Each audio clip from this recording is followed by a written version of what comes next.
시청자 여러분 안녕하십니까? 먼저 이 시간 주요 뉴스부터 전합니다. 문재인 대통령은 오늘 국무회의에서 정부는 청년들이 겪는 어려움을 공감하고 함께 나누며 기존의 대책을 넘어서는 특단의 대책을 강구해 주길 바란다고 주문했습니다. 문재인 대통령과 조 바이든 미국 대통령이 다음 달 중순 미국 워싱턴에서 첫 한미 정상회담을 여는 방안을 놓고 한미 당국이 협의 중인 것으로 알려진 가운데 청와대는 정상회담을 조기에 개최한다는 공감대 하에 양국 간 협의를 계속해서 하고 있다고 밝혔습니다. 일본 정부가 후쿠시마 제1원전에서 나오는 방사성 물질을 포함한 오염수의 해양 방류 방침을 공식 결정했습니다. 우리 정부는 이번 결정에 강한 유감을 표하며 우리 국민의 안전을 위해 필요한 모든 조치를 다해 나갈 것이라고 밝혔습니다. 정부가 백신 수급 문제 해결책으로 제시한 노바백스 백신과 관련해 해외에서 사용 허가 없이 국내에 도입하지 않겠다는 입장을 나타냈습니다. 오늘의 프레스룸 퀴즈트로 먼저 확인해 보시죠. 비문에 정무수석을 내정한 것으로 알려진 문재인 대통령, 쇄신의 신호탄인지 분석합니다. 20대 표심을 받은 국민의힘, 이를 두고 설전도 벌어집니다. 윤지영 기자의 백브리핑에서 짚어보겠습니다. 영국에 이어 미국 아카데미상을 남겨둔 배우 윤여정 씨, 아들이 미국행을 걱정한다는데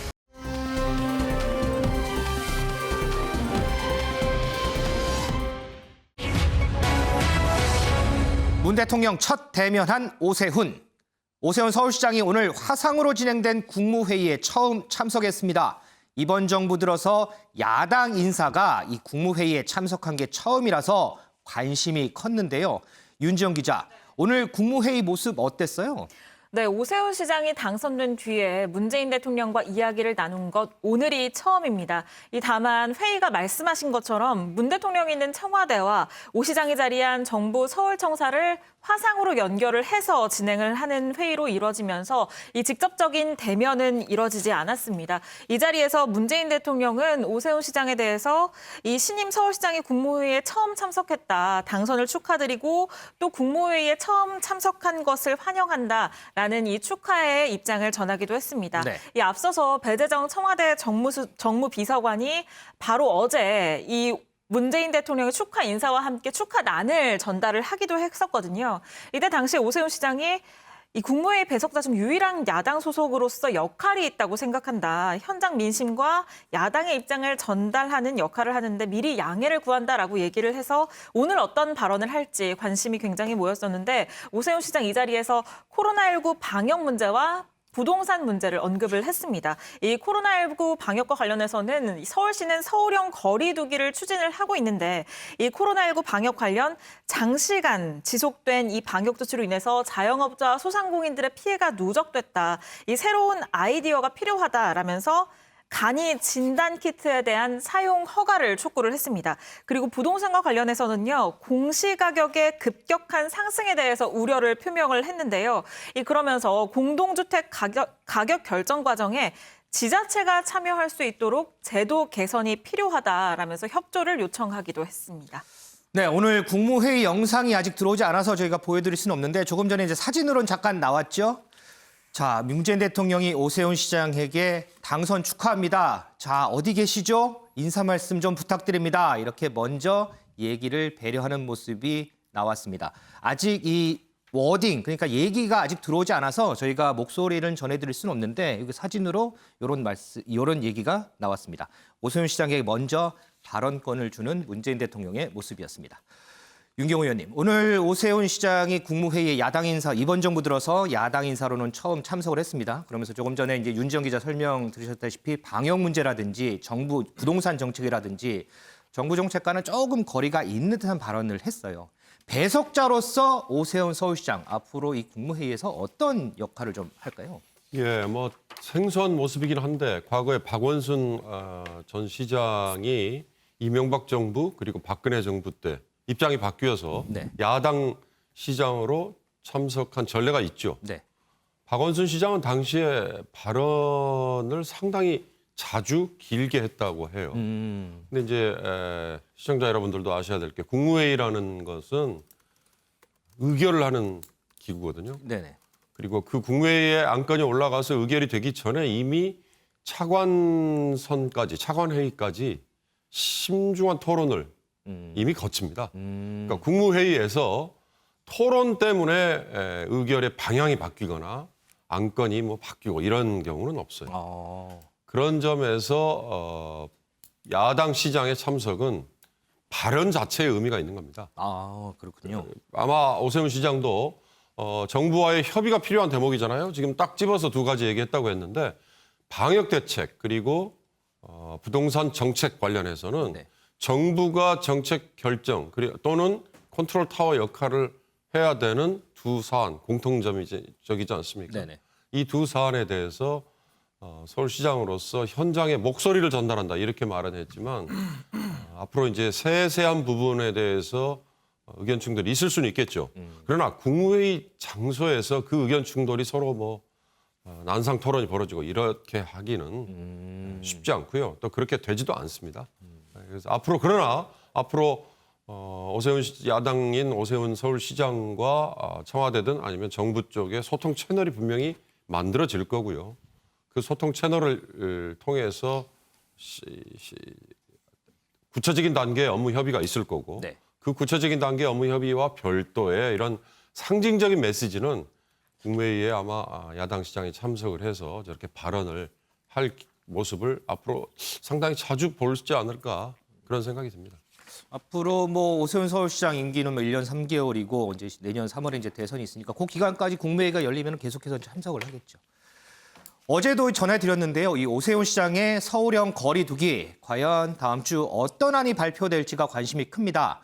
어제 발표된 윤곽을 보면요. 이 상생 방역 그리고 더불어서 자가진단 키트 도입이 눈에 띄는데요. 오늘 국무회의에서도 오세훈 서울시장이 얘기를 했죠. 이 자가진단 키트 관련해서 어제 오세훈 시장 발언부터 약간 보고 오겠습니다. 영업장의 자가진단 키트 활용을 전제로 서울형 거리두기 매뉴얼이 시행이 된다면 업종별 특성을 반영한 영업시간 연장이 가능해지는 등 큰 시너지 효과를 내면서 방역 체계에 완전히 새로운 전기를 마련할 것으로 확신합니다. 의료진이 활용할 수 있도록 식약처가 이미 승인한 방식으로 야간 이용자가 많은 노래 연습장에 시범 도입해서 코로나19 예방 도입에 효과적인지 검증하고자 하는 것입니다. 이동석 기자, 이 자가진단 키트 도입. 그런데 방역 당국이나 전문가들 사이에서는 우려가 좀 큰 것 같더라고요. 네, 우려의 목소리가 계속해서 나오는 건 사실입니다. 오세훈 시장의 자가진단 키트를 노래방에서 시범 도입해 코로나 예방에 효과적인지 검증하겠다. 이런 것과 관련해서 전문가들은 어떤 의견을 내놨을까요? 전문가들의 입장을 한번 들어보시겠습니다. 자가진단 키트라는 게 지금 현재 그 한국에 지금 그 그러니까 본인들이 스스로 할 수 있도록 하는 것은 아직 없고요. 그러니까 보조적으로 쓸 수는 있지만 그거 음성이 나왔다고 해서 바로 마스크 벗고 술 마시고 이렇게 대화하고 하다가 전체가 감염될 수가 있거든요. 그래서 그런 부분들을 우리가 어떻게 보완할 것인지는 전문가 의견을 좀 들어봐야 합니다. 예, 이렇게 신속 진단 키트로 영업 시간을 늘리거나 거리두기 단계 완화 근거로 쓰기는 아직 어렵습니다. 이제 음성이 나오면 다음 검사할 때까지 방역 수칙 잘 지키고 조심해야 된다라는 거지. 이제 음성이 나왔으니까 노래방 가서 마스크 벗고 노래해도 된다. 이거는 아주 위험한 생각이거든요. 지금처럼 환자가 발생이 많은 상황에서는 좀 어렵고요. 노래 연습장보다는 보육시설이나 콜센터나 이렇게 감염 위험이 좀 높은 곳에서 해보면 좋을 것 같습니다. 네, 전문가들은 그다지 좋은 조치로 판단을 하지 않은 것 같습니다. 한국에는 아직 스스로 하는 진단 키트가 사실상 없다. 그러면서 음성이 나왔다고 한들 마스크를 벗고 노래방에서 어떻게 노래를 할 수 있냐. 2차 감염 우려를 나타냈는데요. 그러면서 노래방보다는 보육시설이나 콜센터, 감염 위험이 높은 곳에서 자가 진단 키트를 도입하는 것이 더 좋다. 이런 의견을 내기도 했습니다. 서정수 위원님, 어제부터 이 자가진단 키트가 정말 핫 이슈입니다. 지금 들으셨겠지만 그럼에도 불구하고 이 정확도 측면에서는 좀 우려하는 목소리들이 나오는데 이 자가진단 키트 도입 어떻게 보세요? 일단 그런 이제 우려가 나오다 보니까 오세훈 시장도 오늘은 입장을 조금 바꿨습니다. 어제까지만 해도 노래방이라든지 룸살롱 이런 것을 사례로 들었는데 오늘 얘기할 때는 학교, 대학 그리고 종교시설 등을 중심적으로 물론 노래방도 들어가 있긴 하지만 중점적으로 이렇게 해서 한번 시범을 해보는 건 어떠냐 이런 얘기를 했거든요. 네. 저는 그 부분 한번 적극적으로 정부가 고려해볼 필요가 있다라고 생각합니다. 이 자가 진단 키트 부분에 대해서 효용에 대해서 여러 가지 지금 논란이 있죠. 전문가들 사이에서도. 네네. 그런데 일단 뭐 외국에서 이걸 사용하고 있는 데도 있고 그러니까 이것만 의지하는 게 아니고 이것을 하나의 보완적인 요소로 해서 특히 학교 같은 경우에 이것이 도움이 될 수 있다면 굉장히 저는 유용하지 않을까. 지금 이제 학기가 시작이 됐지만 학생들 뭐 초등학교부터 대학교까지 학교에서 제대로 친구들 만나고 이러질 못하고 있지 않습니까? 그렇기 때문에 정상적인 어떤 학교 생활을 하는 부분에서 이러한 자가 진단 키트가 도움이 될 수 있다면 적극적으로 고려해 볼 만하다 하는 생각이 들고 지금 정부에서도 이 부분에 대해서 도입 여부를 지금 고민을 좀 하고 있잖아요. 네네. 그렇기 때문에 그 효과 여부에 대해서 어느 정도 이제 식약처를 통해서 검증이 좀 이루어지겠지만 그 부분에서 정말 전혀 효과가 없다 이런 게 아니라면 어느 정도 효과가 좀 핵심적인 건 아니지만 어느 정도 효과가 있다라고 판단이 된다면 저는 적극적으로 현행 방역 체계 내의 하나의 좀 보완제적인 요소로 이 부분을 적극 도입해서 사용해 보는 것도 고려해 볼 만한 그런 때가 되지 않았나 생각합니다. 기존에 얘기했던 이제 노래방이라든지 한 번 체크하고 마는 이런 장소보다는 학교라든지 좀 지속적으로 체크할 수 있는 부분에서는 도입을 해볼 만하다라는 의견이시군요. 그렇습니다. 오늘 저녁 MBN 종합뉴스 시간에 오세훈 서울시장이 출연합니다. 이 자가진단 키트 그리고 서울형 거리두기 관련해서 좀 더 자세한 얘기를 들어볼 수 있지 않을까 싶습니다.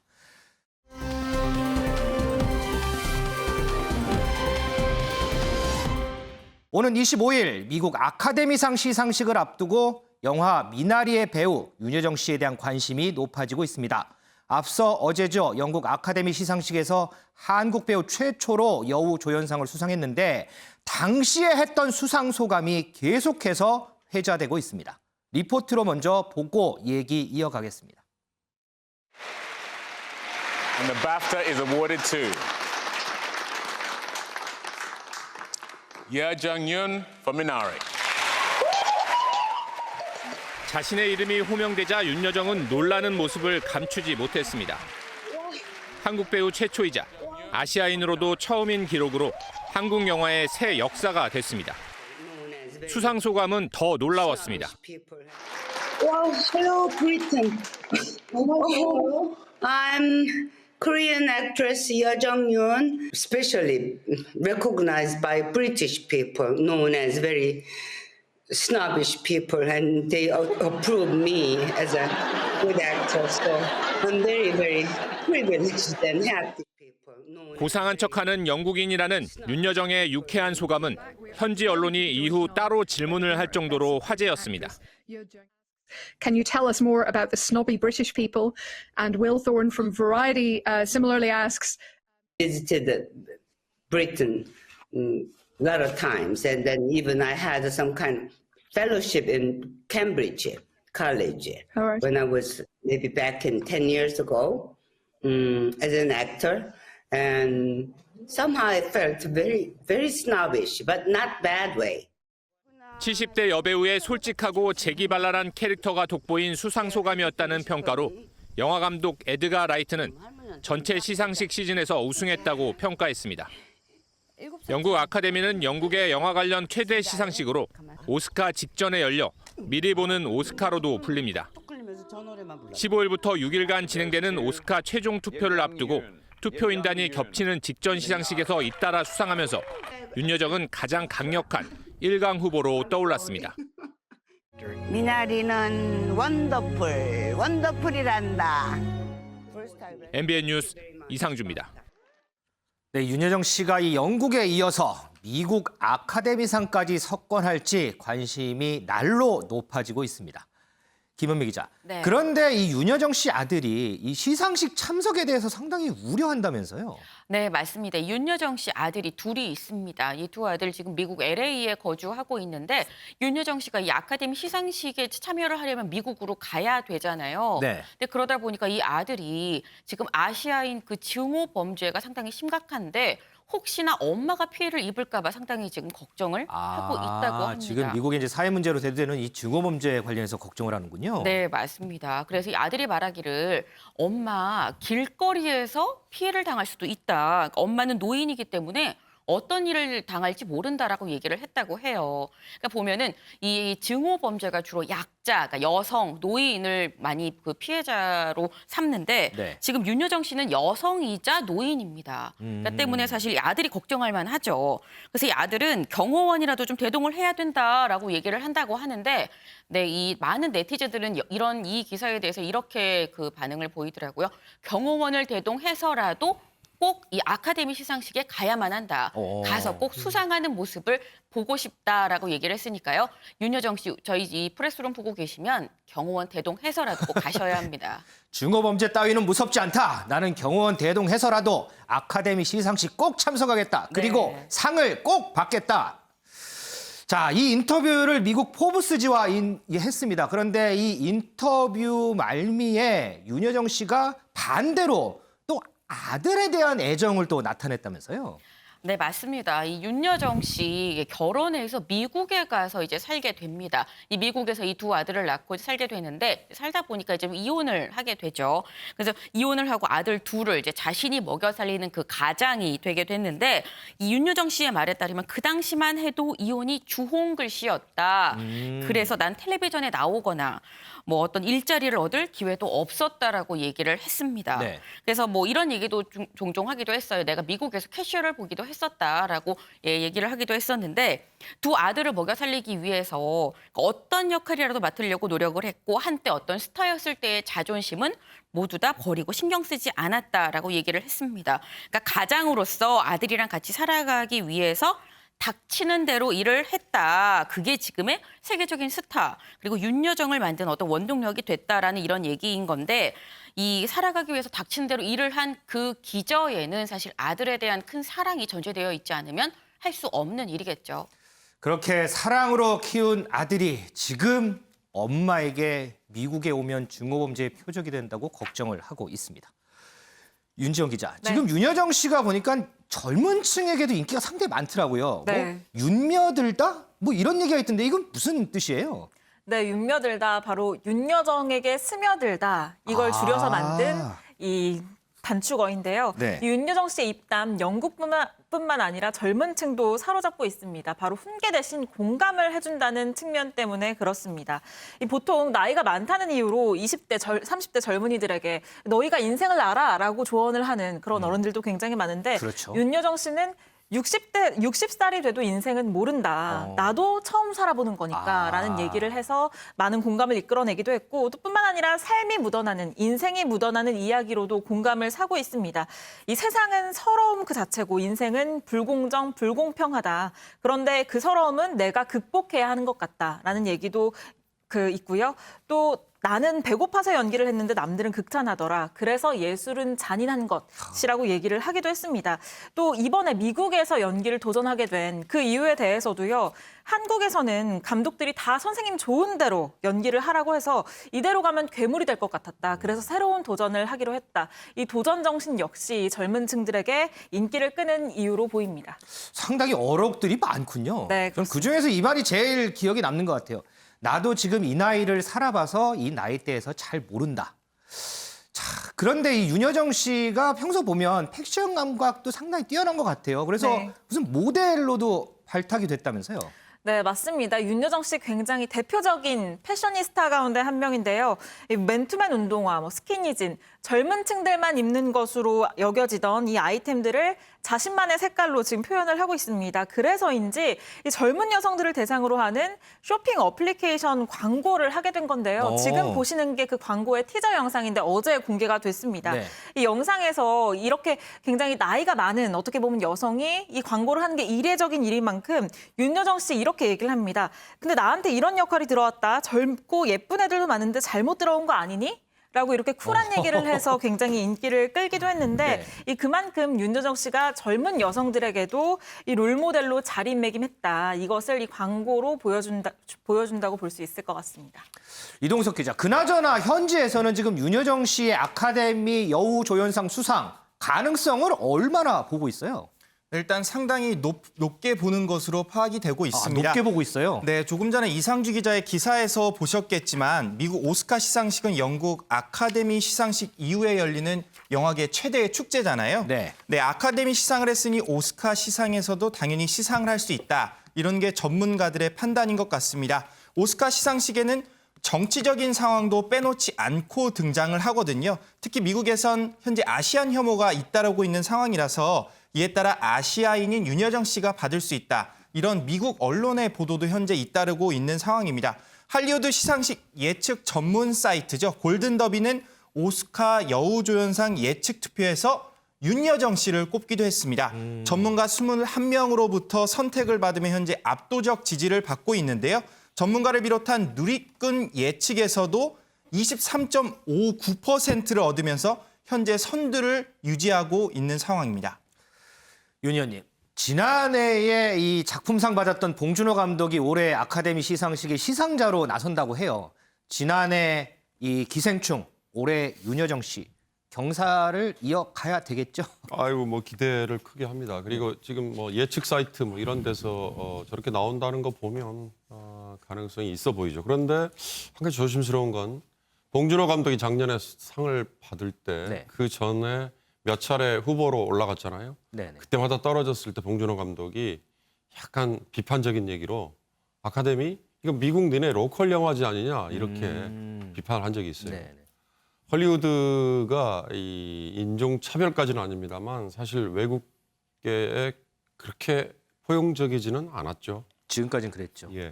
아시아 여배우가 상 받은 거 제가 찾아보니까 57년에 일본 여배우가 조연상, 여우 조연상을 받은 적이 있더라고요. 네네. 그 이후로 여우 주연상, 여우 조연상 아시아계 여배우 아직 한 명도 없었다는 거예요. 네네. 57년이면 64년 전이네요. 아마 윤여정 씨가 여우 조연상을 수상한다면 앵커가 얘기하신 대로 작년 봉준호 감독의 한국 영화 K-무비가 인정을 받은 거에 이어서 이제는 연기자가 받은 거니까 정말 자랑스러운 일이긴 한데 그 역시 아시아계 여자 배우에게 64년 만에 문을 다시 연 걸로 그런 점에서도 아마 의미가 있을 것 같고요. 특히 아까 윤여정 씨가 아들이 증오범죄 얘기를 했다 그렇게 얘기하는데 지금 에이시안 그러니까 중국 때문에 생긴 거라고 하지만 중국, 한국, 일본 외모가 비슷하다는 이유로 공격 대상이 되지 않습니까? 네. 그런 점에서 윤여정 씨가 상을 받는다면 여러 가지 복합적인 의미를 가질 수 있을 것 같다. 상당히 기대가 큽니다. 오는 25일입니다. 코로나로 힘든 우리 국민들에게 윤여정 씨가 기운나는 소식 전해줬으면 좋겠습니다.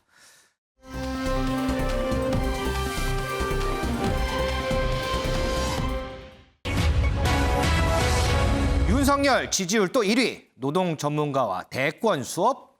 자, 보궐선거 이후 조사된 차기 대권 주자 선호도 여론조사 결과가 나왔습니다. 이것부터 먼저 짚고 가겠습니다. 김은미 기자, 네. 결과부터 좀 정리를 좀 해주세요. 네, 여론조사 업체 리얼미터가 지난 10일이랑 11일 양일간 이 대선 주자 이 선호도 조사를 했습니다. 이게 한 결과 지금 보시는 것처럼 윤석열 전 총장이 36.3%, 이재명 지사가 23.5%를 얻었습니다. 네, 3위가 이낙연 전 대표 12.3%가 나왔는데 지금 보면 1위인 윤 전 총장과 2위인 이 지사 이 격차가 무려 12.8%포인트나 됩니다. 상당한 격차로 지금 앞서고 있다라고 볼 수 오차 범위를 있는데 넘어서는군요. 네, 사실 저희가 며칠 전에 이제 다른 여론조사를 말씀을 드리면서 윤석열 그리고 이재명 이 두 사람이 어떤 오차 범위 내에서 각축전을 벌이고 있다라고 설명을 드렸었습니다. 네. 그래서 그때 방송을 보신 분들 그리고 오늘 방송 보는 분들 뭐 며칠 상간에 뭐가 이렇게 많이 바뀌었어라고 생각하실 수 있어서 말씀을 드리는데 사실 항상 말씀을 드리는 게 여론조사는 추이가 상당히 중요합니다. 근데 이 여론조사의 추이를 볼 때는 비교군이 동일해야 되는 거거든요. 그러니까 그렇죠. 같은 여론조사 업체여야 되는 겁니다. 왜냐하면 이 여론조사 업체별로 이 여론조사를 하는 샘플이 서로 다르기 때문에 서로 다른 여론조사 업체 거를 갖고 그냥 막무가내로 비교할 수가 없어요. 그래서 조사 방법도 좀 다르잖아요, 조금씩. 네, 맞습니다. 그래서 이번 이게 오늘 말씀드린 여론조사는 리얼미터 여론조사잖아요. 그래서 이제 같은 요 직전 여론조사를 한번 찾아봤는데 이게 사실 3주 전에 조사가 있었어요. 그러니까 사실 이게 3월 말에 실시한 거였었는데 이때도 윤 전 총장이 34.4%, 이재명 지사가 21.4%, 그러니까 1위, 2위가 상당히 좀 많이 격차가 벌어져 있는, 그때도 13%포인트 정도 차이가 나는 거의 지금 유사하게 나왔죠. 물론 그 사이에 뭐 재보선이라던가 많은 그런 이벤트들이 있었지만 어쨌거나 재보선 전에도 후에도 윤석열 전 총장의 어떤 입지가 확실하다라고 볼 수 있을 것 같습니다. 네. 근데 이번에 이 여론조사 말고도 윤석열 전 총장에 대해서 윤 전 총장이 그러면 어디 후보로 대선에 나오면 되겠는가를 또 같이 여론조사를 돌려봤더니 네. 지금 보시는 것처럼 국민의힘의 후보로 나오는 게 낫다라고 말하는 게 43.1%, 제3세력은 27.2%가 나왔습니다. 근데 지금 보면 국민의힘 후보로 나와야 한다는 목소리가 훨씬 더 큰 걸 확인할 수 있습니다. 자, 그러면 이 여론조사 결과처럼 과연 윤석열 전 총장은 국민의힘에 입당을 할 것인가? 윤지영 기자. 네. 금태섭 전 의원은 좀 다른 얘기를 하더라고요. 네, 맞습니다. 이 금태섭 전 의원 어제 한 언론과의 인터뷰를 통해서 윤석열 같은 분도 정치를 할 생각이 있다면 참여할 수 있는 정당을 만들어야 한다라고 밝혔는데요. 아직 구체적으로 창당을 말할 건 아니지만 정치권 밖에 있는 분들도 같이 논의를 해서 세력을 모으는 과정에 나설 것이라고 얘기를 한 겁니다. 결국 신당 창당 의지를 드러낸 겁니다. 창당 시점에 대해서는 민주당과 국민의힘의 전당대회가 끝나는 시점을 언급을 했습니다. 또 국민의힘에서 당대표 출마 가능성이 있는 검사 출신의 김웅 의원의 경우에는요. 한 언론과 인터뷰에서 새로운 얼굴로 바꿔달라, 청년을 대변해달라는 요구가 나온다. 그런데 가장 중요한 건 우리 당을 바꾸는 것이다라고 말해서 이 변화의 필요성을 언급을 하기도 했거든요. 그렇기 때문에 이런 움직임들을 두고 이 정치권에서는 결국 국민의힘이 양분이 돼서 김웅 의원과 수도권 의원들을 중심으로 윤석열 쪽으로 합당을 해서 제3지대를 꾸리고 대선을 노리는 것 아니냐라는 전망까지 나오고 있는 상황입니다. 여론조사에서는 국민의힘 입당 여론이 높지만 국민의힘 입당하지 말고 밖에서 우리랑 같이 한번 모색을 해보자. 이게 금태섭 전 의원의 생각이군요. 네, 맞습니다. 이동석 기자, 이 윤석열 전 총장 오랜만에 행보가 좀 알려진 게 있더라고요. 네, 윤석열 전 총장 사실상 대선 행보에 나섰다 이렇게 평가를 할 수 있을 것 같습니다. 대선 행보요? 네, 윤 전 총장이 그제 노동 전문가인 정순국 교수를 만났다는 소식인데요. 네. 정순국 교수는요, 정규직, 비정규직 간 양극화 문제를 연구하는 전문가입니다. 윤 전 총장은 정 교수와 4시간 동안의 대화에서 청년 실업이 가장 중요한 문제다. 그러면서 일자리 공급을 강조한 것으로 전해지고 있는데요. 이 자리엔 윤 전 총장의 중마고로 알려져 있죠. 이철우 연세대 교수도 함께했다고 합니다. 윤 전 총장은 일자리 양극화 문제 해결 등을 위해 어떤 정책을 기획하고 해결해야 할지 충분한 논의를 했을 것으로 보여지는데요. 윤 전 총장이 강조한 청년 실업 문제, 바로 사실상 청년 민심을 들여다보기 위한 행보가 아닌가 현재 파악이 되고 있습니다. 이 부분이 요즘 최근에 가장 핫한 문제잖아요. 그렇습니다. 윤 전 총장이 다음에는 어떤 행보에 나설지 그 역시도 현재 촉각을 곤두세우고 지켜봐야 할 것으로 보입니다. 소 의원님, 지금 윤석열 전 총장이 계속해서 다양한 분야의 전문가들을 만나고 있거든요. 이 부분을 독자적인 세력을 구축하기 위한 정치 작업으로 봐야 할까요? 저는 그렇게 보는 것은 좀 빠르다, 섣부르다라고 생각합니다. 네. 일단은 윤 전 총장으로서는 뭐 국민의힘과 같이 하든 독자적인 제3세력을 만들든 간에 본인 스스로가 뭔가 이 국가 부분에 대해서 국가를 운영하는 그런 부분에 대한 최소한의 기본적인 지식, 상식을 갖고 있어야 된다.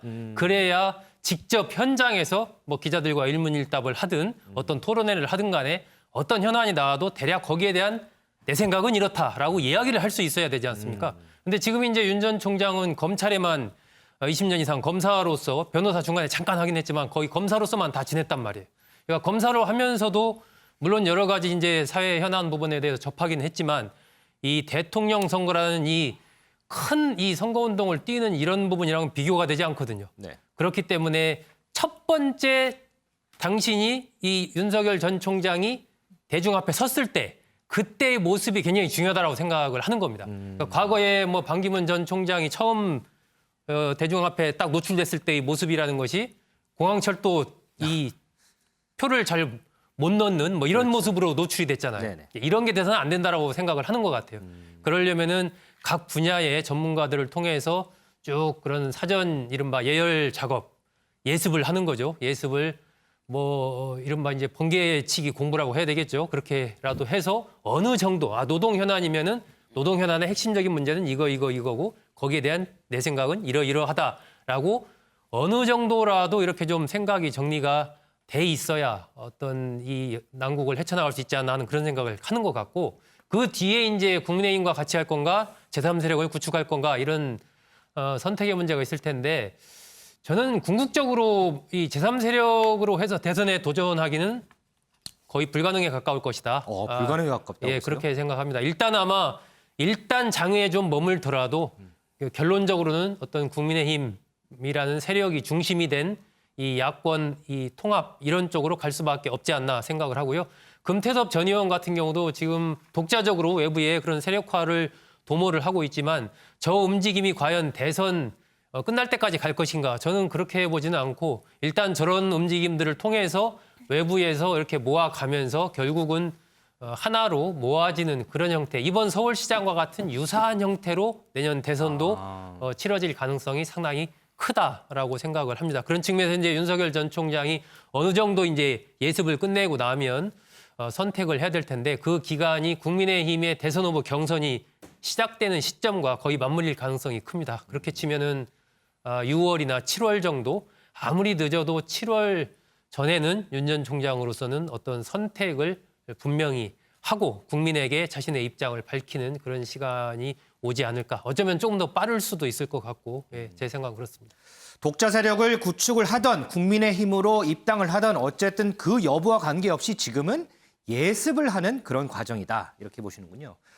자, 지난주에요. 저희가 이 윤석열 전 총장 관련 책 얘기를 해드렸습니다. 그때 저희가 얘기했던 책 제목이 바로 윤석열의 진심이었는데요. 이어서 또 다른 책이 출간이 됩니다. 제목이 바로 저 뒤에 있습니다. 구수한 윤석열. 이 책이 곧 출간이 되는데 김원미 기자. 네. 지난주에 얘기했던 이 윤석열의 진심은 고등학교 동창이 윤석열 전 총장하고 3시간 얘기해서 책 한 권 후다닥 쓴 거잖아요. 네. 이 구수한 윤석열은 누가 어떤 내용으로 책을 쓴 거예요? 네, 이번에는 서울대 법대 97학번 동기들입니다. 또 동기예요? 네, 상당히 친구들이 지금 열심히 나서고 있는 그런 상황인 것 같아요. 네, 지난주에 저희가 이제 윤석열의 진심책을 얘기를 하면서 이제 이런 책들 물밀들 나올 것 같습니다라고 김태희 랭커가 소개를 했었었죠. 그랬죠? 네, 그 말이 떨어지기가 무섭겠지. 며칠 만에 또 한 권이 나왔습니다. 네, 그게 바로 지금 보시는 이 구수한 윤석열인 건데 네, 보면 표정이 구수하죠. 일단 책 표지 사진 상당히 잘 뽑은 것 같긴 합니다. 근데 이 구수한 윤석열의 부제가 뭐냐 보면 원칙을 중시하는 강골 검사 구수의 사나이입니다. 근데 이 부제를 보면 뭔가 느껴지시나요? 어떤 위인전의 향기가 물씬 풍기긴 합니다. 그런 냄새가 좀 나긴 하네요. 네, 아무래도 뭐 서울대 법대 79학번 동기들이 들은 이야기를, 그러니까 친한 사람들이 들은 이야기를 책으로 옮기다 보니까 좀 위인전스럽게 좋은 얘기만 담게 된 거 아닌가 싶기도 한데 책 내용을 한번 살펴보겠습니다. 지금 보면 목차인데 범생이 중에 범생이 뭐 칠방미인 윤석열 뭐 이렇게 나와 있죠. 8방미인 아니고 7방미인이요? 네, 뭐 하나가 부족하긴 한가 봐요. 일단 7방미인 윤석열인데 뒷부분에 보면은 뭐 윤석열의 항명, 수사권 가지고 보복하면 깡패지 검사입니까? 뭐 이런 것도 있고요. 갈 때까지 가보자는 추미애 전 장관도 등장을 합니다. 그런데 이 마지막에는 마무리는 윤석열 네버다이. 윤석열 죽지 않는다. 대선을 염두에 둔 책이라는 게 느껴지는 부분인데 007하고 맞먹는군요. 네, 일단 책 내용으로 한번 들어가 볼게요. 책 내용은 윤 전 총장이 대학 시절에 어땠는지가 좀 나옵니다.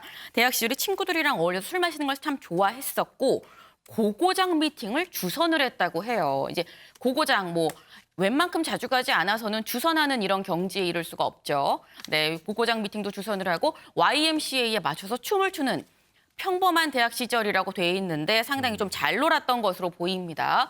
그 3대 테너를 방불케 한 노래 실력. 네, 그래서 윤라시도 성민열이 별명이었다. 그리고 술자리에선 2시간, 3시간씩 그 수다를 떠는 수다쟁이였다라고 지금 얘기를 하고 있어요.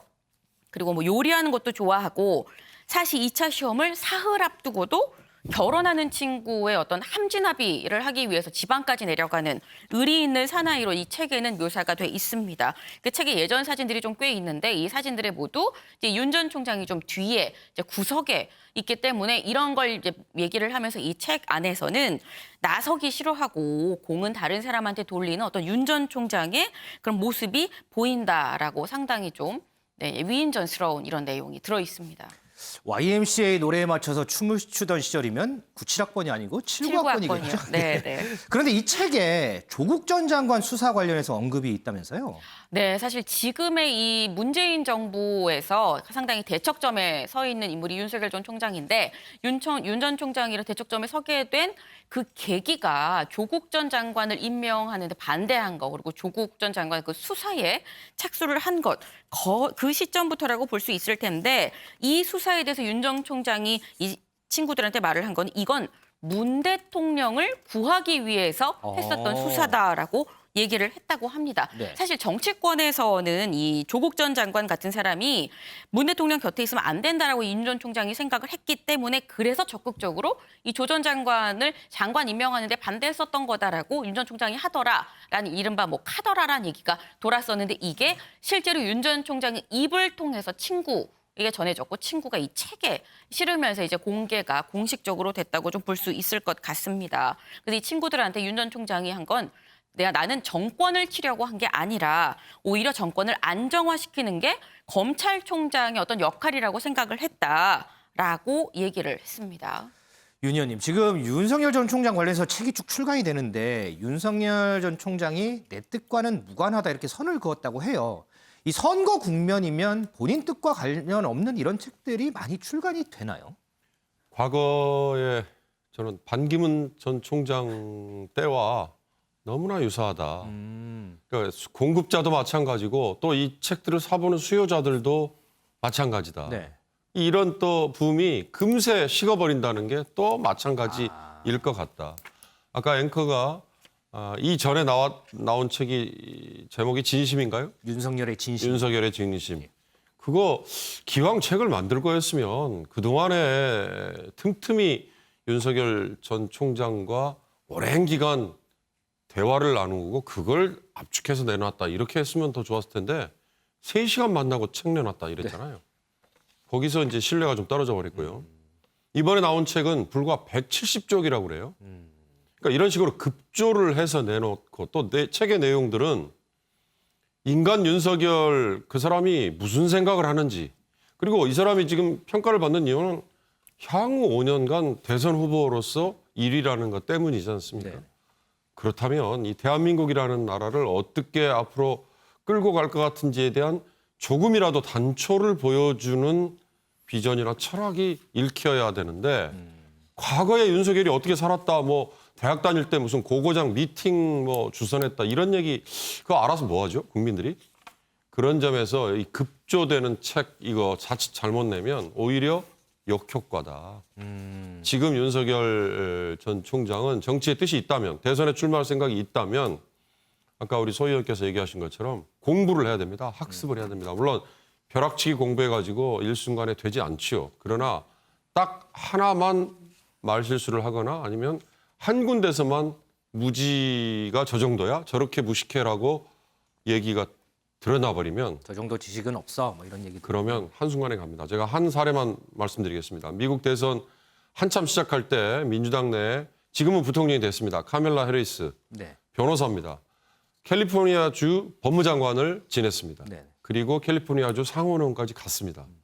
초창기의 토론회에서 메디케어, 메디케이드 다시 말하면 노인계층 그다음에 저소득층의 이 의료 지원 문제에 대해서 질문이 나왔는데 전혀 답변을 못했어요.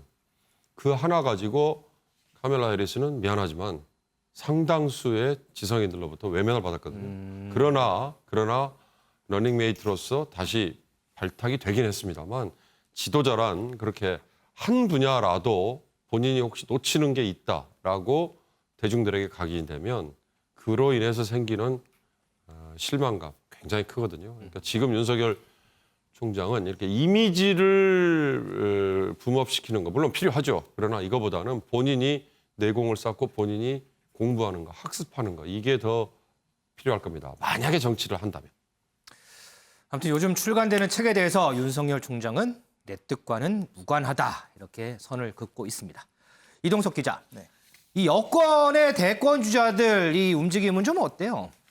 네, 먼저 말씀드리기 전에 저도 동기 윤지연 기자가 성공한다면 자서전 한 장 꼭 나중에 쓰도록 하겠습니다. 기대해 보겠습니다. 네, 본론으로 말씀드리면요. 정세균 총리 검정고시 출신임을 드러내면서 가난했던 과거사를 갑자기 언급을 했습니다. 흑수저 출신임을 강조하면서 검정고시 시험이 있는 날 시험 응시자들에게 희망의 메시지를 준 건데요. 일단 이란 순방에 나선 정 총리는 이번 해외 순방이 처음이자 마지막일 것이다. 그러면서 이 사실상 돌아온 후에 이렇게 사퇴할 것임을 이렇게 드러냈는데요. 먼저 정 총리의 발언 듣고 오시겠습니다. 코로나19를 뚫고 잘 안녕하신 거죠? 예, 이렇게 수고 많으셨고요. 제가 이제 이게 처음이자 마지막이 될 것 같잖아요.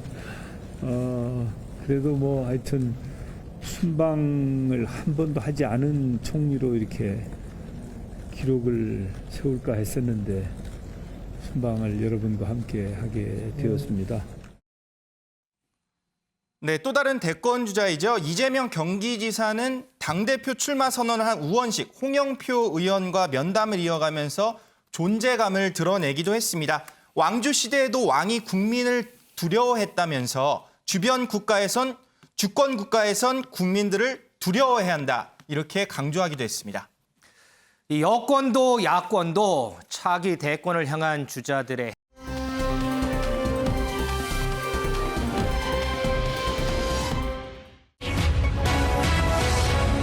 비문 정무수석 내정, 당내는 여전히 친문. 이번 재보궐선거 참패로 청와대, 정부, 여당, 당정청의 인적 쇄신에 관심이 높아집니다. 이런 상황에서 첫 신호탄이 청와대에서 쏘아 올려진 것 같습니다. 윤정 기자, 그 첫 신호탄 누굽니까? 네, 바로 이철희 전 의원입니다. 이철희 전 의원이요? 네, 청와대 차기 정무수석으로 유력하게 거론이 되고 있는데요. 이철희 전 의원 과거 법사위원으로 활동할 당시 윤석열 전 총장과 설전을 벌이는 모습으로 눈길을 끌기도 했었죠. 당시 모습 준비해봤습니다. 이명박 박근혜 정부 때와 문재인 정부를 비교하면 어느 정부가 그나마 중립적입니까? 중립을 보장하고 있습니까? 이명박 정부 때 대통령 측근과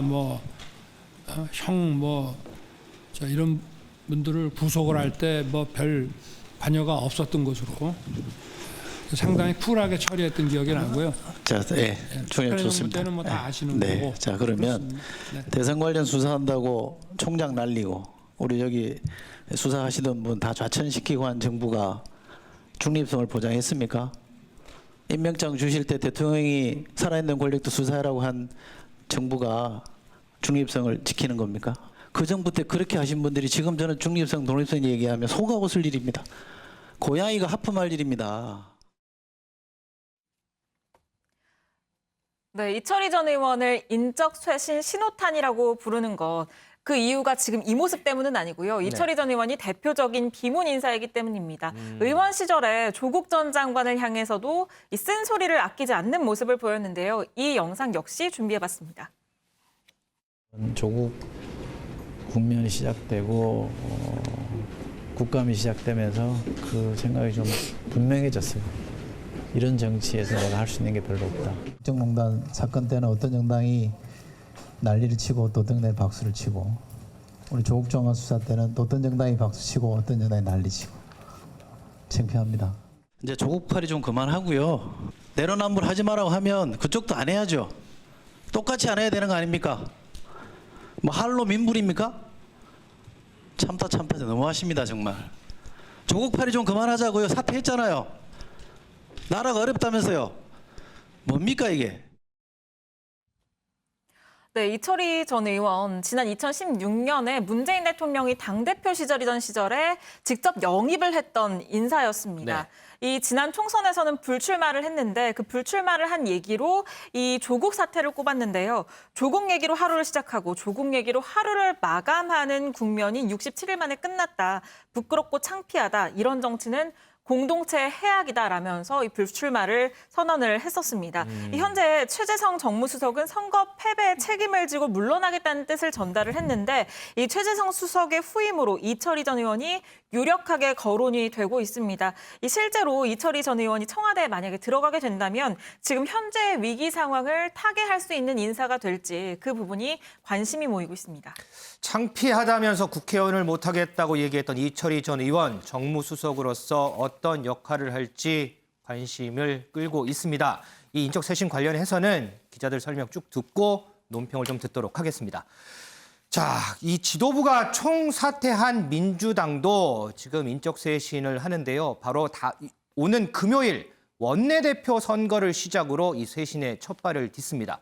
김은미 기자, 네. 대진표를 보니까 친문 대 비문 구도네요. 네, 맞습니다. 이 나오는 주자를 한번 살펴보면 4선의 윤호중 의원 그리고 3선의 박완주 의원 이 두 사람이 있습니다. 그러니까 대표적으로 윤호중 의원은 대표적인 친문이고 박완주 의원은 보시는 것처럼 비문입니다.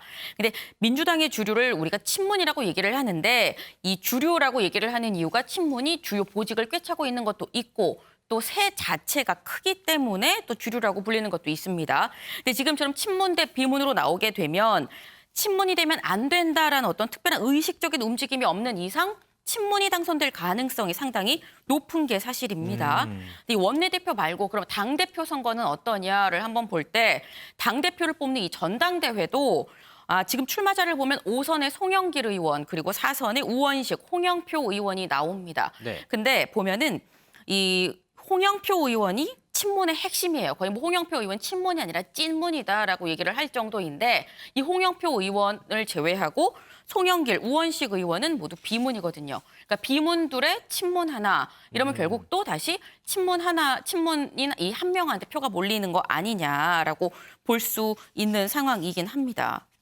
네, 재보궐선거 결과를 놓고 현재 친문 책임론이 나오고 있는 상황에서요. 민주당 내에선 이들의 등장을 반기지 않는 목소리도 현재 나오고 있는 상황입니다. 먼저 선거관리위원장인 이상민 민주당 의원이 어떤 발언을 했는지 함께 들어보시겠습니다. 청와대 대통령과의 관계도 그렇고 국민 민심과의 소통 공감 능력도 매우 중요하다고 생각되고요. 강력한 좀 리더십이 필요한데 그 대통령에 대한 강력한 리더십 또는 청와대에 대한 강력한 리더십이 좀 필요하다고 생각됩니다. 민심에 터잡았다면 대통령에게도 할 만하는 그런 그 당대표로서의 리더십이 좀 필요하다고 생각됩니다. 그런 점에서는 미흡했다고 저는 판단합니다. 네, 이상민 의원은 신임 당대표는 대통령에게도 할 말을 하는 대표, 그러니까 리더십, 강력한 리더십이 필요하다고 전했는데요. 그러면서 이낙연 전 대표는 그런 점에서 미흡했다고 판단한다며 아쉬움을 드러내기도 했습니다. 민주당 내부에선 친문이냐 비문이냐를 놓고 계파 갈등 양상마저 현재 벌어지고 있는 상황인데요. 민주당 지지자들의 한숨이 깊어지고 있는 상황입니다. 네, 그럼 사실 이쯤에서 이제 비문인 당권 주자 2명, 이 우원식, 송영길 의원은 과연 친문 퇴진론에 대해서 어떻게 생각하는지 한번 알아보고 가야겠죠. 같이 한번 들어보고 오시죠. 저는 그동안 언론에 의해서 비문이라고도 불리어지기도 하고 범친문이라고도 불리어지기도 하고 민주당에는 전통적인 그런 계파가 없다는 겁니다. 저희가 계파를 없애기 위해서 정말 부단한 노력을 해왔고요. 우리 당에는 이미 계파가 사라졌다 이렇게 보는 것은 것이 맞다고 봅니다. 따라서 친문, 비문 이것을 약간의 개인적 성향을 가지고 따지는 것은 적합치 않다고 보고 옛날에는 친노모 논란이 있었고 친문 논란이 있었지만 어떤 특정한 사람을 배제한다는 것은 옳지 않다고 봅니다. 문제는 그것은 당원이 결정하는 것이고 당대표는 뭐 시장에 나가서는 시민과 국민이 결정하는 거기 때문에 자신의 결연을 필요한 것은 좋지만 너 그만둬라 이것은 유권자에 대한 일종의 자세가 아니다. 네, 지금 들어보시면 친문 비문이 어딨냐, 특정 세력을 배제하는 건 옳지 않다라고 얘기를 합니다. 언뜻 생각을 하면 본인들이 비문이기 때문에 이 친문 퇴진설에 좀 더 힘을 실어주고 친문을 공격하는 게 나은 거 아닌가 하는 생각이 들긴 하는데 지금 이게 당내 선거거든요. 네. 근데 당내 가장 최대 세력이 바로 친문입니다. 네. 그러니까 가장 많은 표심을 공략해야 되는 게 지금 친문인 건데 친문을 배제하자라고 친문은 안 된다라고 퇴진을 같이 이제 얘기를 하다가는 오히려 표가 더 떨어질 수 있기 때문에 오히려 전략적으로 우리는 다 하나고 나는 모두를 아우를 수 있는 후보다라는 걸 좀 강조하는 거 아닌가 싶습니다. 이동석 기자, 지금 뭐 민주당 내 친문, 비문 이 문제도 그렇지만 계속해서 뭐 반성의 목소리들이 막 나오잖아요. 뭐 청년층에서도 지금 반성의 목소리가 나왔는데 이번엔 노년층에서도 반성의 목소리가 나오더라고요. 네, 그렇습니다. 더불어민주당 전국 노인위원회 소속 민주당 지지자들이 한자리에 모였습니다. 어제 국회 본청에 있는 더불어민주당 회의실의 모습인데요. 이들은 무릎을 꿇었습니다. 이들 선거에서 노인분들의 뜻을 못 받들고 참패한 것에 대해 60대 이상 시민들에게 변명 없이 죄송하다는 입장을 전했는데요. 그러면서 전국의 어르신들께 용서해달라면서 어르신들이 원하는 바를 당 지도부에 전달하겠다는 의지를 드러냈습니다. 민주당 전국 노인위원회의 절절한 호소가 60대 이상 유권자들에게 어떻게 전달될지 현재 관심이 모아지고 있습니다. 이번 재보선 선거에서 60대, 70대의 지지율이 상대적으로 국민의힘에 비해서 떨어졌죠. 이 부분에 대해서 반성과 사과를 하는 것 같습니다. 더불어서 민주당에서는 지금 선수별로 모임이 잇따르고 있습니다. 지난주 금요일이죠. 초선 의원들이 모임을 가진 데 이어서 어제는 재선 의원들이 모였고요. 오늘은 또 삼선 중진들이 모임을 가졌습니다. 김원미 기자, 이 삼선 중진들 모임에서는 어떤 얘기들이 나왔어요? 네, 오늘 모인 삼선 의원들의 모임 얘기를 하기 전에 이제 지난 9일 가장 먼저 모였던 초선 의원들 때는 분명히 조국 전 장관 때 우리가 제대로 대처하지 못했다, 반성해야 된다는 얘기가 나왔었습니다. 그리고 그 이튿날 있었던 이 재선 의원들의 모임에서는 조국 전 장관의 얘기는 없었고, 하지만 어쨌거나 우리가 과오를 인정하지 못했다.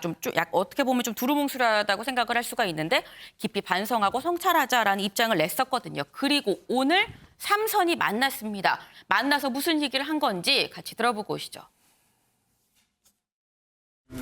지금 일부 당원들이 초선 의원들 좀 공개적으로 비판하고 있는데 다 당을 위한 관심과 또 충정이라고 생각을 하고요. 비판하신 분들도 당심이라고 생각을 합니다. 더 소통하고 더 존중하고 함께 의견들을 모아나가도록 재선이랑 초선 간담회에서는 조국 전 장관 사태에 대해서 의견이 나왔었는데 별도로 개별 항목은 언급하지 않았습니다. 남의 탓하지 말고 우리에게 책임이 있다.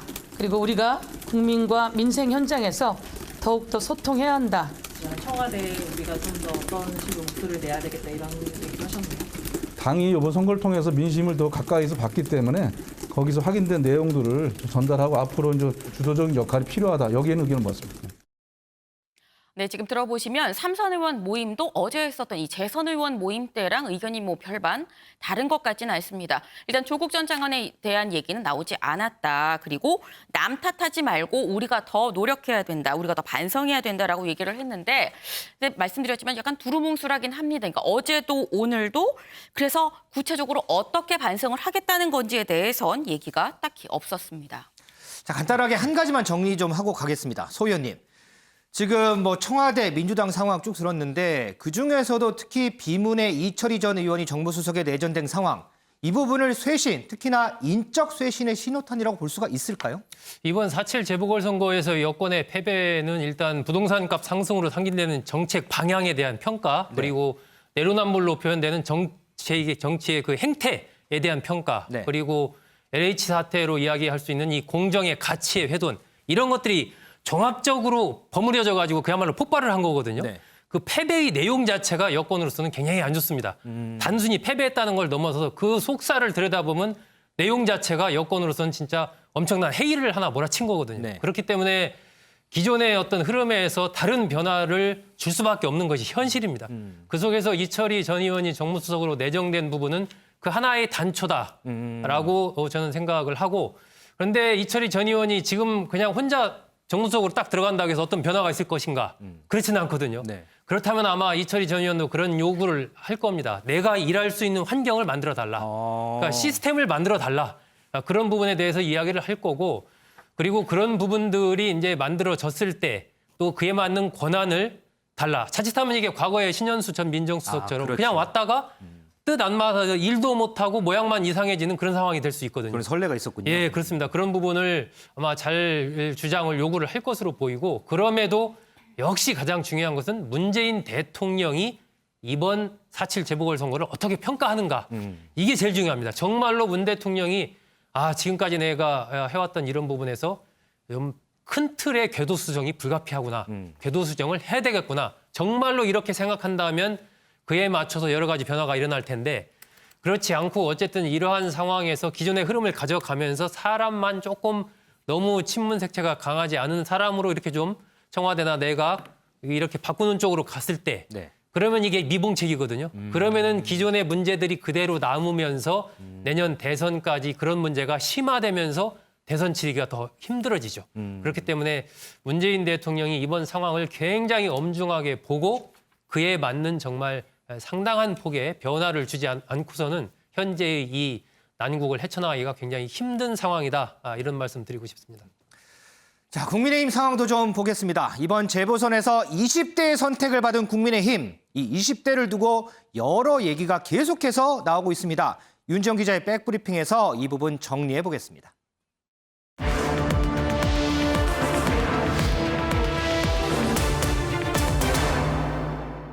윤 기자, 네. 이번 선거에서 국민의힘이 2대남이라 불르죠. 20대 남성에게 거의 압도적인 표를 얻었는데, 그런데 이와 관련해서 우려가 나온다면서요? 네, 맞습니다. 그 우려를 내놓는 주인공 바로 주영 북한 대사관 공사 출신인 국민의힘 태영호 의원입니다. 태영호 의원 이번 선거전에서 20대를 겨냥한 이 유튜브 유세로 눈길을 사로잡았거든요. 네. 지금 이 영상이 조회수가 13만 회를 넘기면서 화제가 됐었는데 래퍼 태영호 영상으로 먼저 준비해봤습니다. Yo, drop the beat. 이번에는 2번이네. 2번 찍어 이겨내세. 2번만이 이기는 게 이번이네. 2번 섞어 2번 찍어 이 나라를 이어가세. 2번 세운 2번 세운 여러분 많이 힘드시죠? 네, 선거 하루 전인 지난 6일에는요. 2030 특히 여성들에게 인기인 이 로제 떡볶이 먹방을 진행을 하기도 했었거든요. 이때 당시의 영상도 이어서 보시죠.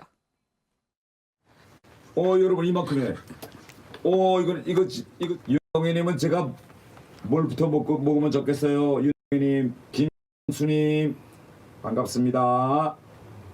치즈 떡볶이. 근데 맵네. 물. 맵다. 우리 보좌진들이 이거 먹방 소통 라이브 하면서 선거 얘기해야 남들이 좋아한다고 했는데 여러분들 지금 먹고 싶죠? 자, 요 호떡에 게장 넣을게요. 김정은 먹방하면 잘할 것 같아. 엘리씨님께서 김정은이 먹방하면 뜨지 않을까? 네, 이 실시간 방송 참여자들의 댓글에 하나하나 이렇게 응대를 해주면서 긍정적인 반응을 모았는데 이 영상도 조회수 무려 5만 8천 회를 기록했습니다. 보니까 최신 트렌드 공부를 참 많이 한 것 같아요. 그러니까 이 태영호 의원이 지금 2대남, 20대 남성에 대해서 우려를 표한다는 거죠? 이게 우려라기보다는 어떤 과제라고 보는 게 조금 더 적확할 것 같은데요. 이 태 의원 이번 선거에서 이긴 뒤에 지난 9일 이런 글을 올렸습니다. 이 전문가들은 이 현상에 대해서 20대 남성들이 우편향, 보수화됐다고 보는 건 곤란하다고 분석했다. 20대의 마음을 끌었다는 안도보다는 왜 여전히 2대녀, 그러니까 20대 여자들의 표심을 얻지 못했는지 고민해봐야 할 것이다 라고 얘기를 한 건데요. 그러니까 20대 여성 표심에 주목을 한 거죠. 그런데 이 문제에 대해서 지금 진중권 전 교수도 거들고 나섰더라고요. 네, 진 전 교수 이 글을 공유를 했습니다. 그러면서요, 좀 보고 배워라. 북조선에선 엘리트 선발은 제대로 하는 모양이라고 적극 공감 의사를 표시를 했고요. 또 이분 감각 뛰어나요. 그 북조선에서 온 노인이 남조선에서 태어난 청년보다 낫네라는 얘기도 했습니다. 남조선에서 태어난 청년보다 낫네. 뭐가 낫다는 거예요? 네, 최근 진전 교수와 페미니즘 논쟁을 펼치고 있는 이준석 전 최고위원을 노린 발언으로 보입니다. 이 선거 전까지는 사이가 좋아 보였거든요. 이 전 최고위원이 기획한 2030 시민 유세단 이 기사를 공유를 하면서요. 준석이가 잘하네. 이렇게 칭찬도 했었습니다. 그렇죠. 그런데 설전의 발단은요. 이 전 최고위원이 지난 9일 SNS에 올린 민주당 패임 분석이었습니다. 이 전 최고위원은 민주당의 2030 남성의 표 결집력을 과소평가하고 여성주의 운동에만 올인했기 때문에 이런 결과가 나온 것이다 라면서 20대 남성의 편을 들었거든요. 진전 교수 여기에 대해서 댓글을 달았는데 아주 질 나쁜 포퓰리즘이다 이렇게 댓글을 달았습니다. 이 전 최고위원 여기에 아랑곳하지 않고요. 다시 페미니스트를 저격하는 글을 올렸습니다. 여기에 대해서는요. 진전 교수는 적을 만들지 말고 친구를 만들어야지 자꾸 증오나 반감을 이용하는 포퓰리즘만 하려 하니 다 적으로 돌려서 어쩌려고 라고 이렇게 비판 댓글을 달았습니다. 하지만 이준석 전 최고위원은 계속해서 이 페미니즘을 지적하는 글을 올리고 있는데요. 네. 오늘 아침 라디오 인터뷰를 통해서 이렇게 얘기를 하는 취지를 설명을 하기도 했습니다. 저희가 어떤 발언했는지 얘기 준비해봤습니다. 선거 결과에 오히려 72% 가까운 20대 남성이 특히 저희를 찍었다는 것에 대해서 굉장히 또 두려워하면서도 또 굉장히 기대심이 높습니다. 우리 사회가 급격한 발전을 했기 때문에 5년마다 사람들이 느끼는 갈등 요소가 달라진다는 게 이해가 가거든요. 예를 들어 제가 85년생인데 82년생 김지영이라는 책을 기억해 보시면은 거기엔 상당히 여성으로서 겪을 수 있는 불리함이나 아니면 어려움에 대한 호소가 많이 녹아 있거든요. 그건 또 지금 저보다 어린 세대, 90년대 이상 세대로 가면은 그분들은 또 어릴 때 여자라는 이유로 교육 기회를 박탈했다는 사람도 찾아보기 힘들고 반찬을 무슨 뭐 오빠만 주고 나 안 줬다 이런 사람 찾아보기 힘들고 그러니까 이제 이대남 편에서는 이준석 전 최고위원보다 이대녀의 표심을 잡아야 한다는 태영호 의원 얘기가 맞다 뭐 이런 얘기군요. 네, 진중권 전 교수의 의견은 그렇습니다. 지금 앞으로 이제 또 대선도 남았잖아요. 그렇기 때문에 이제 표심 갖고 또 뭐 여러 가지 얘기들이 많이 나오겠어요. 네. 윤 기자 수고했습니다. 자, 국민의힘 상황 하나만 더 짧게 좀 살펴보고 가겠습니다. 윤계호 의원님, 한 30초 정도 남았는데 지금 국민의힘, 국민의당 합당 놓고서 뭐 여러 얘기가 나와요. 근데 이런 질문들이 있더라고요. 전당대회 치르고 합당하는 거하고 합당하고 전당대회 치르는 거하고 국민의힘 안철수 대표 유불리 누가 유하고 누가 불리한 거냐 이런 질문이 있는데 한 30초 정도 짧게만 좀 정리 부탁드립니다. 서로 간에 이를테면 화장실 가기 전과 갔다 온 후에 마음이 달라진 아주 전형적인 예인 것 같아요. 지금 국민의힘 쪽은 이 의원 3명밖에 그것도 비례대표밖에 없는 국민의당을 과연 당대당 합당으로 해서 얻는 게 뭐가 있겠냐 이런 생각인 것 같고 또 하나 안철수라는 대표가 들어오면 자기네 대선 후보 중에 하나에 또 자리를 차지할 것 같고 그런 점에서 약간 좀 꺼리는 거 아닌가 싶은데요. 제가 보기엔 모르겠습니다. 야권 전체에 그게 얼마나 큰 변동이 될지 모르지만 전체 이제는 별로 그렇게 관심을 끌지 못하는 사안이 아닐까 싶습니다. 알겠습니다.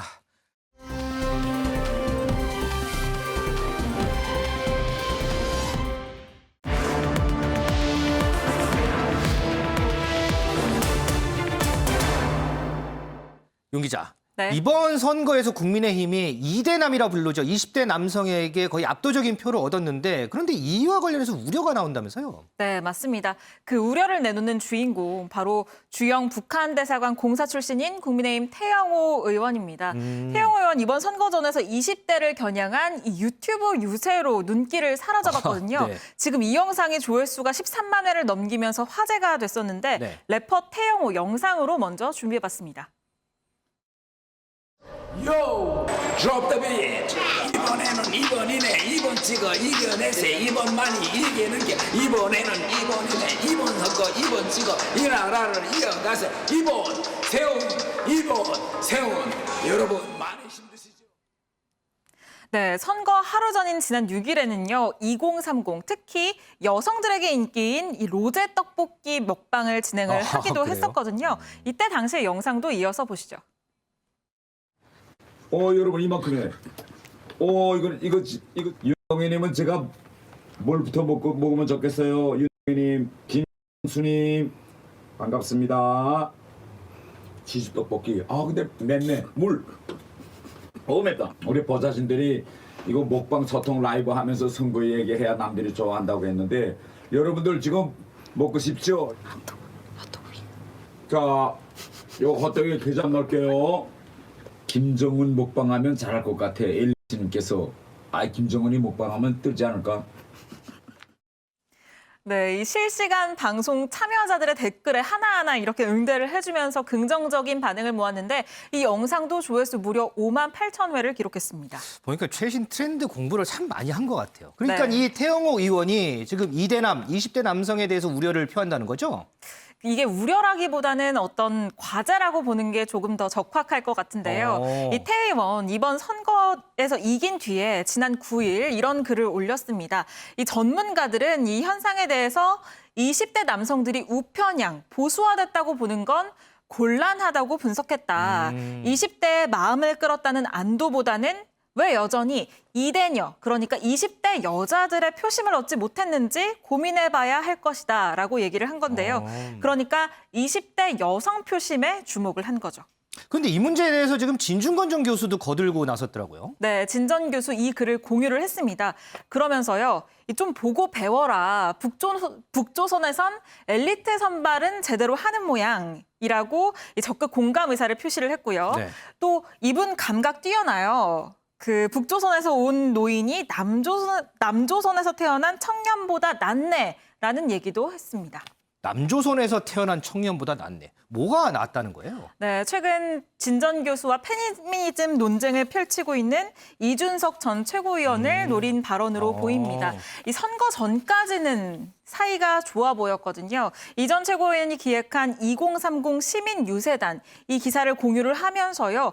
준석이가 잘하네. 이렇게 칭찬도 했었습니다. 그렇죠. 그런데 설전의 발단은요. 이 전 최고위원이 지난 9일 SNS에 올린 민주당 패임 분석이었습니다. 이 전 최고위원은 민주당의 2030 남성의 표 결집력을 과소평가하고 여성주의 운동에만 올인했기 때문에 이런 결과가 나온 것이다 라면서 20대 남성의 편을 들었거든요. 진 전 교수 여기에 대해서 댓글을 달았는데 아주 질 나쁜 포퓰리즘이다 이렇게 댓글을 달았습니다. 이 전 최고위원 여기 아랑곳하지 않고요. 다시 페미니스트를 저격하는 글을 올렸습니다. 여기에 대해서는요. 진 전 교수는 적을 만들지 말고 친구를 만들어야지 자꾸 증오나 반감을 이용하는 포퓰리즘만 하려 하니 다 적으로 돌려서 어쩌려고 라고 이렇게 비판 댓글을 달았습니다. 하지만 이준석 전 최고위원은 계속해서 이 페미니즘을 지적하는 글을 올리고 있는데요. 네. 오늘 아침 라디오 인터뷰를 통해서 이렇게 얘기를 하는 취지를 설명을 하기도 했습니다. 저희가 어떤 발언했는지 얘기 준비해봤습니다. 선거 결과에 오히려 72% 가까운 20대 남성이 특히 저희를 찍었다는 것에 대해서 굉장히 또 두려워하면서도 또 굉장히 기대심이 높습니다. 그러니까 우리 사회가 급격한 발전을 했기 때문에 5년마다 사람들이 느끼는 갈등 요소가 달라진다는 게 이해가 가거든요. 예를 들어 제가 85년생인데 82년생 김지영이라는 책을 기억해 보시면 거기엔 상당히 여성으로서 겪을 수 있는 불리함이나 아니면 어려움에 대한 호소가 많이 녹아 있거든요. 그건 또 지금 저보다 어린 세대, 90년대 이상 세대로 가면은 그분들은 또 어릴 때 여자라는 이유로 교육 기회를 박탈했다는 사람도 찾아보기 힘들고 반찬을 무슨 뭐 오빠만 주고 안 줬다 이런 사람 찾아보기 힘들고 그러니까 이제 이대남 편에서는 이준석 전 최고위원보다 이대녀의 표심을 잡아야 한다는 태영호 의원 얘기가 맞다 뭐 이런 얘기군요. 네, 진중권 전 교수의 의견은 그렇습니다. 지금 앞으로 이제 또 대선도 남았잖아요. 그렇기 때문에 이제 표심 갖고 또 뭐 여러 가지 얘기들이 많이 나오겠어요. 네. 윤 기자 수고했습니다.